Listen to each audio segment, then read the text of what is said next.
आपका global TV के इस एपिसोड में स्वागत है, अभिनंदन है। एक बार मैं फिर आपके सामने, और इस बार प्रधानमंत्री के कल के दौरे की। जी हाँ, प्रधानमंत्री कल केरला के दौरे पर थे। वो राज्य जो आजकल पिछले कई दशकों से वामपंथ का गढ़ माना जाता है, या लेफ्ट विंग या सेंटर पॉलिटिक्स का गढ़ माना जाता है, लेकिन इसी राज्य में प्रधानमंत्री नरेंद्र मोदी एक ऐसी जगह गए जो सनातन धर्म को जिन्होंने एक तरह से पुनर्जीवित किया था, उनकी जन्मस्थली है। जी हाँ, आदि शंकराचार्य, जिन्हें हिंदू धर्म के प्रवर्तक, सनातन धर्म के प्रवर्तक और कई सारे विद्वान ये मानते हैं कि वो भगवान शंकर का साक्षात अवतार थे, उनकी जन्मस्थली गए और वहां पर उन्होंने, जहां पर उनका जन्म हुआ था, माल्यार्पण किया, पूजा अर्चना की। तो ऐसे में हम में से कई ये जानना चाहते होंगे कि शंकराचार्य, या जिन्हें शंकर के नाम से भी जाना जाता है, आदि शंकराचार्य, वो कौन थे और उन्होंने ऐसा क्या किया था सनातन धर्म के लिए कि उन्हें साक्षात शंकर का, भगवान शंकर का अवतार माना जाता है। तो आज इसी पर चर्चा।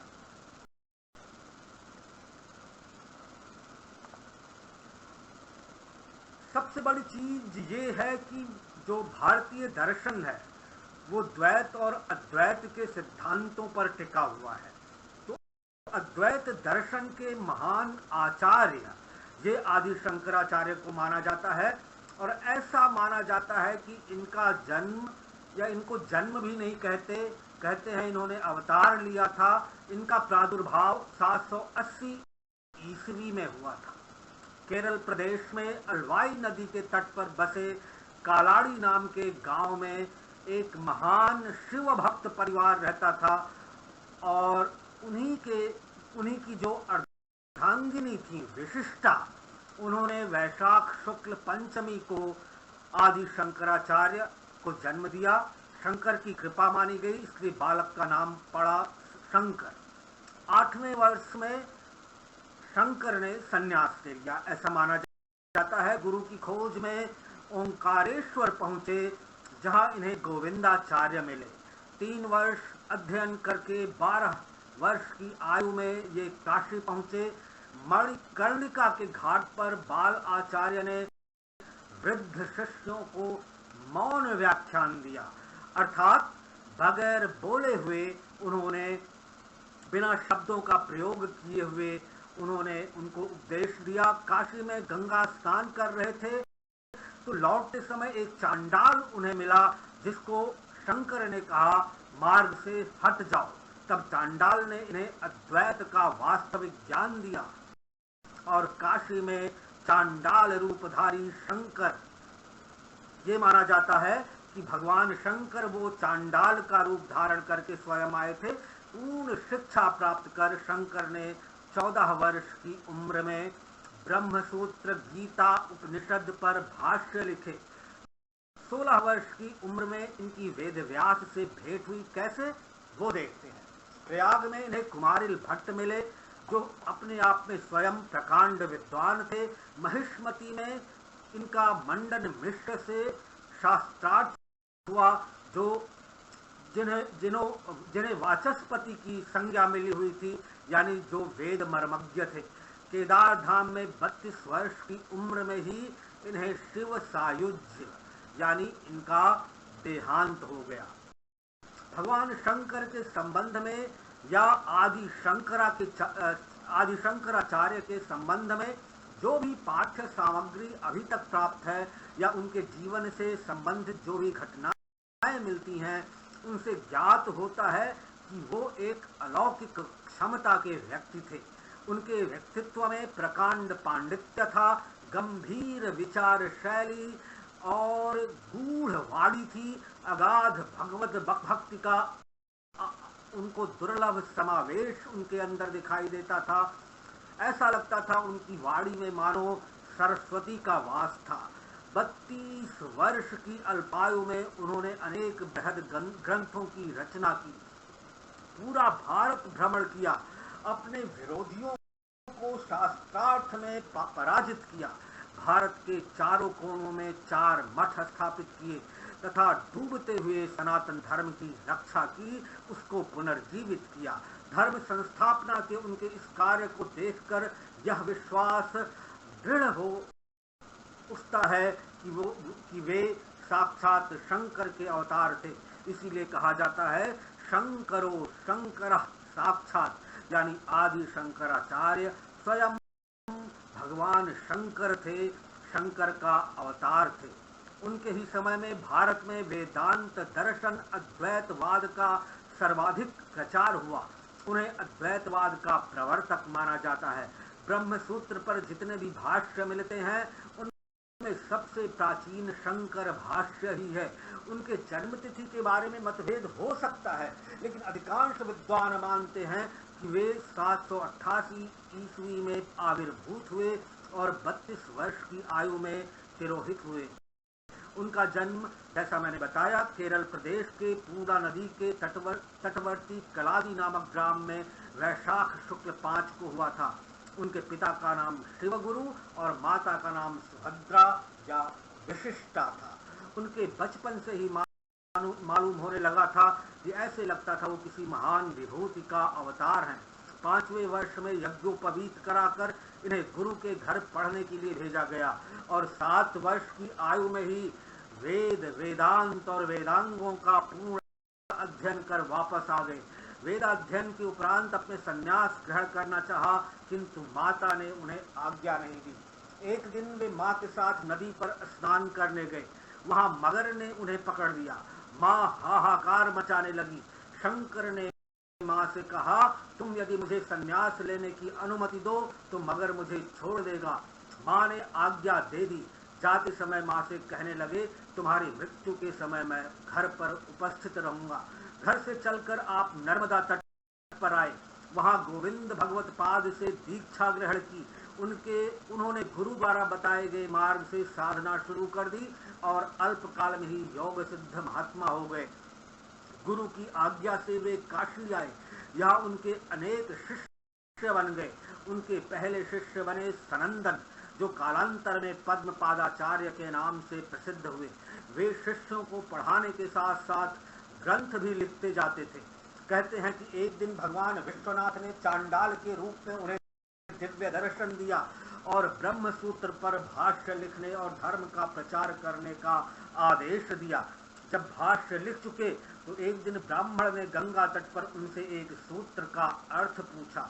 उस सूत्र पर उनका उस ब्राह्मण के साथ 8 दिन तक शास्त्रार्थ हुआ।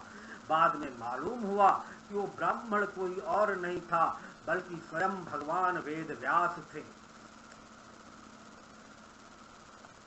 वहां से वे कुरुक्षेत्र गए, जो आज के हरियाणा में है।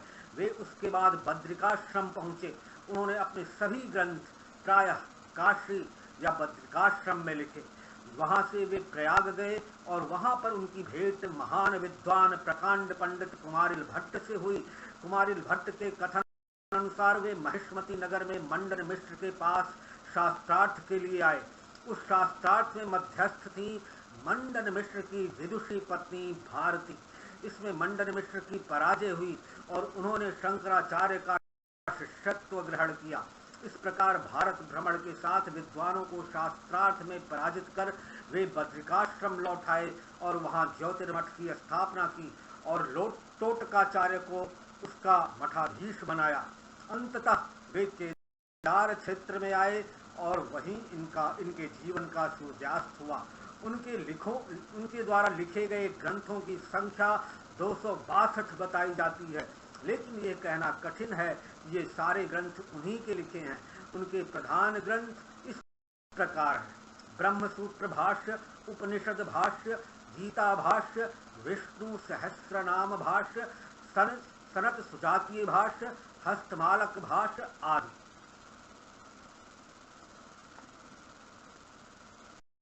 एक बार जैसा इस घटना का मैं वर्णन कर चुका हूं, लेकिन उसका मैं विस्तृत वर्णन करता हूं। स्वामी शंकराचार्य समुद्र किनारे बैठकर अपने शिष्यों से वार्तालाप कर रहे थे कि एक शिष्य ने चाटुकारिता भरे शब्दों में कहा, गुरुवर, आपने इतना अधिक ज्ञान कैसे अर्जित किया? यही सोचकर मुझे आश्चर्य होता है, शायद और किसी के पास इतना अधिक ज्ञान का भंडार ना होगा। मेरे पास ज्ञान का भंडार है, यह तुझे किसने बताया? मुझे तो अपने ज्ञान में और वृद्धि करना है, शंकराचार्य बोले। फिर उन्होंने अपने हाथ की लकड़ी को पानी में डुबोया और उसे उस शिष्य को दिखाते हुए बोले, अभी अभी मैंने इस अथाह सागर में लकड़ी डुबोई, किंतु उसने केवल एक बूंद ही ग्रहण की। बस यही बात ज्ञान के बारे में है।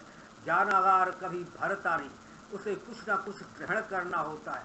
मुझसे भी बढ़कर विद्वान विद्यमान हैं, मुझे अभी बहुत कुछ ग्रहण करना है। एक बार, जैसा मैंने पहले वर्णन किया कि मंडन मिश्र की कुमारिल भट्ट ने उनसे काशी जाने को कहा और वो वहां पर उनसे मंडन मिश्र से शास्त्रार्थ करने को कहा, तो वो ढूंढते ढूंढते काशी पहुंचे और मंडन मिश्र का घर ढूंढ रहे थे। इतने में कुछ स्त्रियां उन्हें दिखाई दी, कुछ औरतें उन्हें दिखाई दी। उनसे इस तरुण सन्यासी ने पूछा, देवी, इस नगरी में मंडन मिश्र कहाँ रहते हैं? मार्ग में जा रही स्त्रियों को देखकर एक पथिक ने प्रश्न किया था।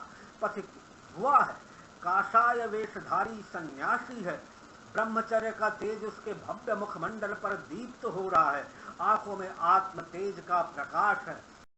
उस स्वस्थ सुशील सुदर्शन युवक की वाणी में जैसे चमत्कार मुखर था। मार्ग चल रही वे स्त्रियां विराम हो गई। वे मंडन मिश्र के घर की ही सेविकाएं थी। एक ने प्रसन्न हो राही के प्रश्न का उत्तर दिया, स्वतः प्रमाणम परतः प्रमाणम, तीरांगना यत्र गिरा गिरंती, द्वारस्थ नीडांतर सन्निरुद्ध, जानी तन मंडल पंडितों का। वेद अपने आप में स्वयं प्रमाण है या उन्हें अन्य प्रमाण अपेक्षित है। ये तर्क जहां पिंजरस्थ मैनाएं करती हों, आप समझ जाइए वही पंडित मंडन मिश्र का आवास है। सन्यासी को हर्ष मिश्रित आश्चर्य हुआ। अच्छा, तो इस मनीषी के द्वार पर टंगी मैनाएं भी शास्त्रार्थ करती हैं, और ये महिलाएं यद्यपि देखने में सेविकाएं जैसी प्रतीत होती हैं, ऐसी सुंदर छंदोबद्ध संस्कृत बोल सकती हैं। पूछा, भद्रे, आपका परिचय? हम उन्हीं पंडित प्रवर की परिचारिकाएं हैं। और वो पथिक पंडित जी के मकान की खोज में चल पड़ा। क्यों कर रहा है वो उन कर्मकारी पंडित जी की तलाश? कुमारिल भट्ट ने प्रयाग में तुषाग्र में जीवित जलने की तैयारी करते हुए इन पंडित जी का पता ठिकाना बताया। बड़ी प्रशंसा की थी और कहा था, वैदिक धर्म तत्पर, सुकर्म निरत, प्रवृत्ति शास्त्र के समर्थक वे मंडन मिश्र लोगों में विश्व रूप नाम से विख्यात हैं। सदा वदन योग भद्रम च सांप्रतम सा विश्वरूपः प्रथितो महीतले, मही ग्रही वैदिक धर्म तत्पर, प्रवृत्ति शास्त्रे निरतः सुकर्मतः। वे महान गृहस्थ निवृत्ति मार्ग के घोर विरोधी हैं, इसलिए वो सन्यासी उनसे शास्त्रार्थ करके उन्हें अपने पथ का पथिक बनाना चाहता है। कारण, संपूर्ण भारत में वैचारिक सांस्कृतिक एकता स्थापित करने का महाव्रत उसने इतनी अल्पायु में ही लिया है। इसी उद्देश्य से महान मीमांसक कुमारिल भट्ट से भेंट करने गया था, परंतु वे स्वेच्छा देह त्याग करने के लिए भूसी की आग की चिता सजाकर बैठे मिले। कहा, हम तो जा रहे हैं, आप यदि इस अद्वैत का प्रसार दिगंत में करने के आग्रही हैं तो सुधीश्वर मंडन मिश्र को अवश्य जीतिए, क्योंकि उन्हें जीत लेने पर सभी को आपने जीत लिया।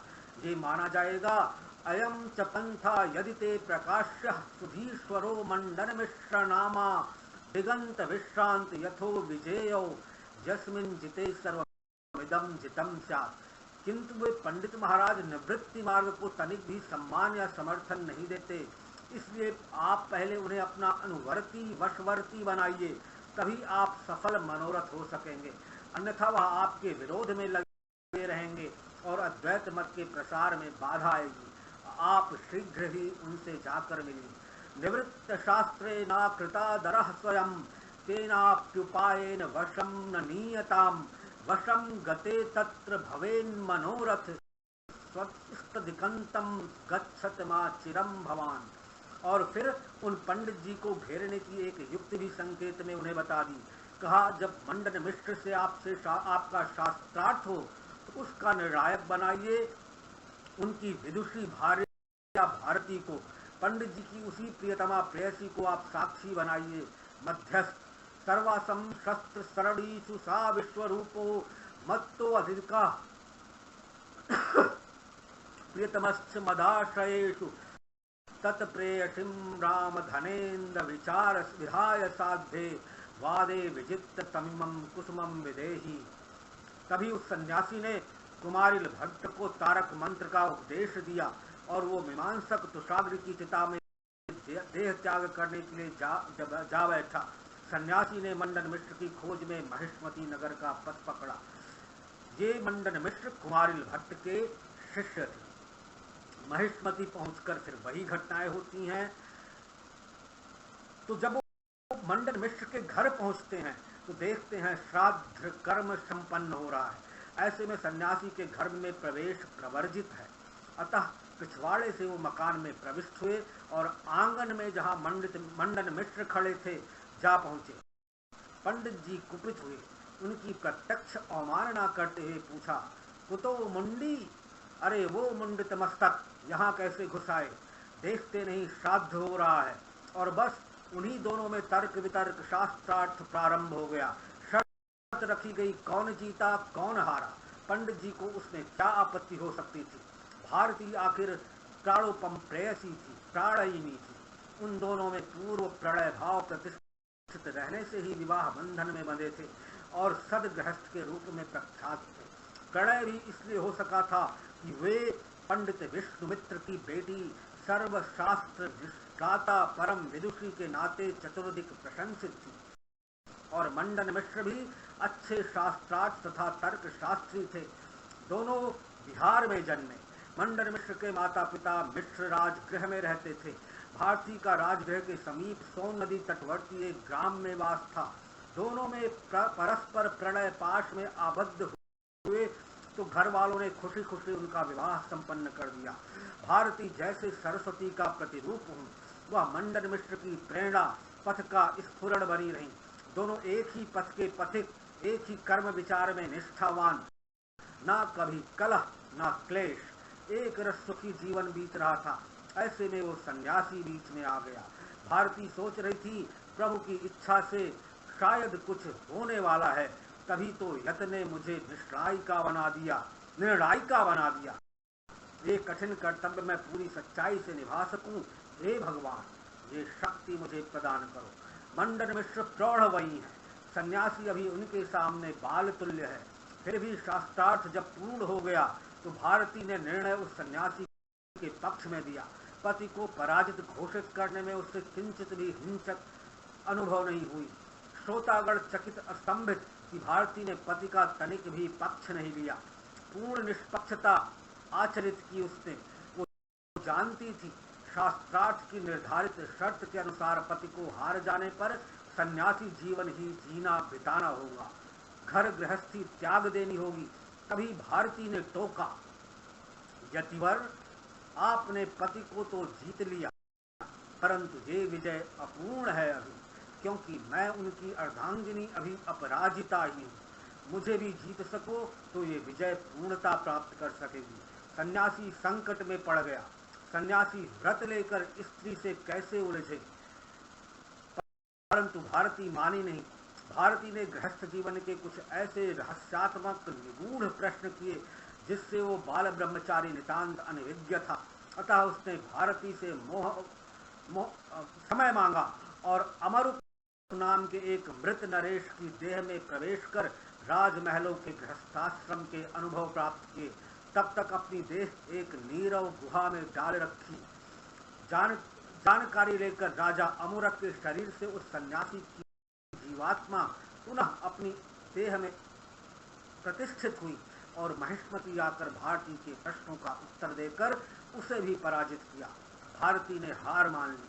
मंडन मिश्र ने सन्यासी के पांव पर माथा टेक कर कहा, गुरुदेव, आपके करुणा कटाक्ष से मैं धन्य हूँ। साथ ही उन्होंने गृहस्थी त्याग दी। सन्यासी के अनुगामी होकर अद्वैत के प्रचार प्रसार में जीवन खपाया।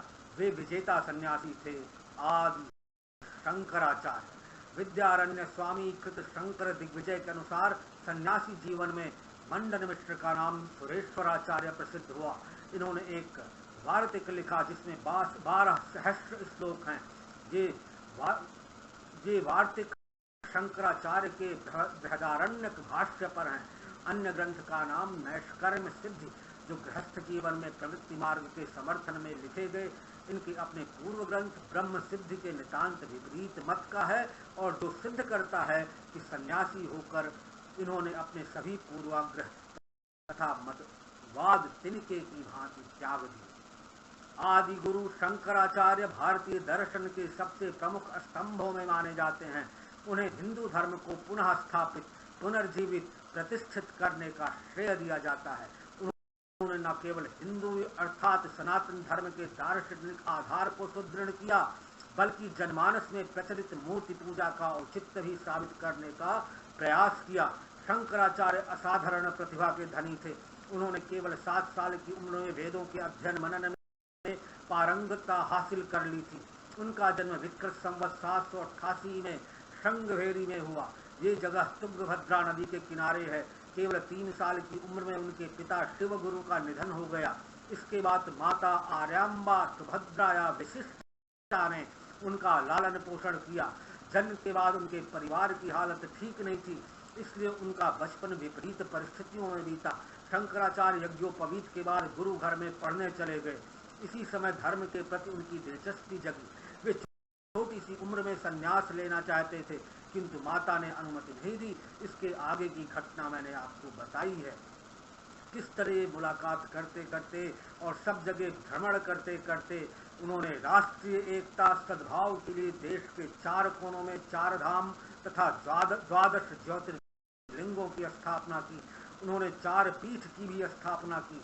केवल 32 वर्ष की अल्पायु में केदारनाथ में उनका देहावसान हुआ, लेकिन उनका जैसा दार्शनिक और धर्म ज्ञानी भारत में न भूतो न भविष्य, इस तरह कहकर आने वाले कई सहस्र वर्षों में शायद ही कोई। तो ये आपने देखा आदि शंकराचार्य, जिनको भगवान शंकर का अवतार माना जाता है, उनके जीवन के बारे में कैसे कैसे मैंने आपको बताया। मैं ये आशा करता हूं और विश्वास है मुझे कि आपको भगवान शंकर आदि शंकराचार्य, जिनके बारे में आप सुनते रहे हैं और जहां प्रधानमंत्री नरेंद्र मोदी कल गए थे और उनकी जन्मभूमि के दर्शन किए, आरती की, पूजा अर्चना की, माल्यार्पण किया, उसके बारे में आपको जानकारी मिली होगी। अगले एपिसोड में किसी और मुद्दे पर चर्चा। तब तक के लिए दीजिए विदा। नमस्कार।